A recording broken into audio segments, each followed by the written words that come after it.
देखें, आप ये कह रही हैं कि कानूनी और आईनी इशू है, जबकि राना सनाउल्लाह साहब फैसलाबाद के अंदर खड़े होकर ये कह रहे हैं कि ये भूल जाएं कि 14 मई को इलेक्शन होंगे, नहीं होंगे, इंशाल्लाह नहीं होंगे। तो वो एक दूसरा व्यू ले रहे हैं, वो ये नहीं कह रहे कि कोई आईनी है कानूनी है, वो कह रहे नहीं करवाते, चलो कर लो जो करना। देखिए, मैं समझती हूँ ये तो राना सनाउल्लाह साहब खुद ही बेहतर बताएंगे। गवर्नमेंट है, वो वज़ीर दाखिला है। हाँ, बट वो उन्होंने अगर कोई सियासी जगह पे कोई तकरीर की है तो उसका तो वो खुद कहेंगे। बहरहाल पार्लियामेंट में कोई बात की होती तो डेफिनेटली उस पर हम तबसरा कर सकते थे। सियासी तकरीर उन्होंने की है, उसके ऊपर मैं तबसरा तो नहीं कर सकती, लेकिन इतना शऊर तो जाहिर बात है हम सब रखते हैं कि इस वक्त के जो हालात हैं, देखिए इसको एक रियलिटी समझें। ये कोई एस्केप करना नहीं है। पीपल्स पार्टी इलेक्शन के लिए हर वक्त तैयार है। इस बात मेरी गुजारिश सुने, पीपल्स पार्टी हर वक्त इलेक्शन के लिए तैयार है। तमाम सियासी जमातें जो पार्लियामेंट में बैठी हुई है, ये अवाम का वोट लेकर ही आई है ना, ये पैराशूट से तो नहीं आई हैं। ये जो इम्पोर्टेड की रट लगा रहे हैं, आज उन्हीं ममालिक के कांग्रेसमैन और कांग्रेस वुमेन कह रहे हैं कि जी हमारा इमरान खान कह रहे हैं कि मुझे तो आपसे कोई इश्यू ही नहीं है। खुद टॉक शोज में आके इमरान खान कह रहे हैं कि जी मुझे अमेरिका से कोई मसला नहीं है। और पाकिस्तान में क्या नैरेटिव दिया? अमेरिकी साजिश। यहाँ क्या नैरेटिव दिया? साइफर, फिर बोला साइफर झूठ था, फिर बोला हकीकी आजादी। आप एक बात के ऊपर तो टिककर खुद नहीं बैठते। हाँ, जो जनाब बाजवा साहब पे एक और इल्जाम लगाया है कि जनाब बाजवा साहब ने अमेरिका और सऊदी अरेबिया के साथ मेरे ताल्लुकात खराब। अच्छा, अब मजे की इंटरेस्टिंग बात यह है कि अगर आप उनसे पूछें तो वो तो यही आगे से आपको जवाब देंगे कि इनके साथ तो एलएनजी के गैस के मुआहदे तक नहीं हो पाते थे।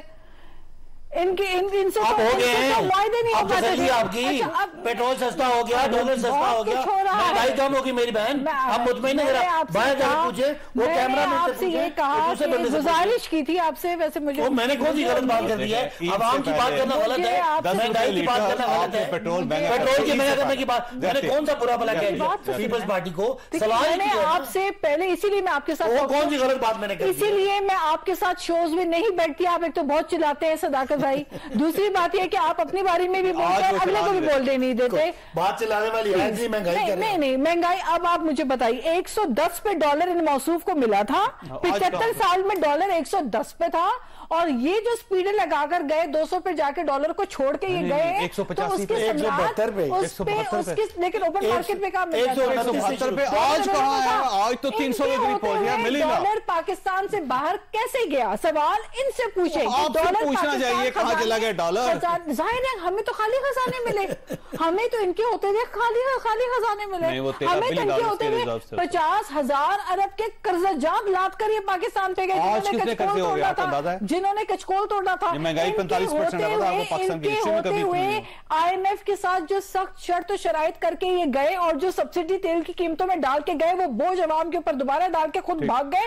और पार्लियामेंट से जब इनको शिकस्त मिली तो फिर बाहर निकल के रोना कि जी अमेरिकी साजिश हो गया, ये हो गया, वो हो गया। आज जो है प्राइम मिनिस्टर ने पार्लियामेंट में भी खड़े होकर ये बात कही है कि सऊदी अरब से जो ग्रांट मिल रही है, जो यूएई से, हमारे जो हालात हैं, जो कंडीशंस हैं, इसमें IMF के पास लेट इनकी जाने की वजह से जो हमने भुगता है, आज हम चीजों को ऑर्डर में लेकर आ रहे हैं, हम चीजों को ऑर्गेनाइज करके सेट कर रहे हैं। ये एक दिन के ऊपर इनका डैमेज कंट्रोल नहीं हो सकता था जितना डैमेज ये करके गए। 3 तो वफाकी वजीर इन्होंने बदले थे फाइनेंस के। मसला ये है कि आज जाहिर है तौहीन अदालत की कल कार्रवाई तो शुरू हो जाएगी मुझे लगता है, क्योंकि चीफ जस्टिस साहब जाहिर है अब उनके पास ऑप्शन कोई नहीं।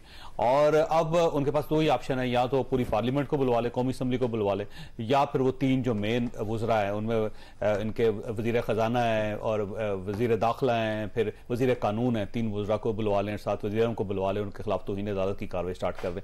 अब सवाल यह है कि अगर वो कार्रवाई स्टार्ट कर भी देते हैं तो ये गवर्नमेंट तो नहीं मानेगी। फिर तो गवर्नमेंट नहीं मानेगी तो इंप्लीमेंट कैसे करवाएंगे फिर आप? सर देखिए, पहली तो गवर्नमेंट नहीं मानेगी, ये पॉसिबल नहीं है। ये ऐसी बातें होती हैं कि पाकिस्तान में गवर्नमेंट का सुप्रीम कोर्ट का ऑर्डर ना मानने का मतलब है नहीं मान रहे, नहीं तो फिर हम सारे चले जाएंगे ना, हम घुस जाएंगे इनके दफ्तर में जाके धक्के देके बाहर फेंकेंगे। हाँ बिल्कुल, आज सुप्रीम मैं लाइव शो में बोल रहा हूँ, आज सुप्रीम कोर्ट ऑर्डर दे, सुने मेरी बात मुझे करने देना। अभी आपने कहा था कि दरमियान में नहीं बोला। आज सुप्रीम कोर्ट ऑर्डर करे कि वजीर आज़म, ये आप ओपन धमकियां दे रहे हैं। सुने, आप पर तो मैं जाके पर्चा कटवा सकती हूं, मैं आप पे पर्चा कटवा, आप तो लाइव शो में धमकियां दे रहे हैं। अगर आज सुप्रीम कोर्ट कहती है कि शहबाज शरीफ वजीर आज़म नहीं है और शहबाज शरीफ साहब जाके दफ्तर में बैठ जाते हैं, अवाम का हक है जाकर धक्के मार के बाहर निकाले उनको। तो आप धक्के मार बिल्कुल मारते हैं। अगर सुप्रीम कोर्ट नहीं मैं जाऊंगा जी। अच्छा, सुप्रीम कोर्ट का ये फैसला आ जाए कि शहबाज शरीफ साहब वजीर आजम नहीं है और वो कहें मैं वजीर आजम हूं, इसका मतलब मुल्क में कोई कानून नहीं है। फिर तो अगर कोई सियासत की रियासत की रेट को नहीं मानता और अवाम निकलेगी।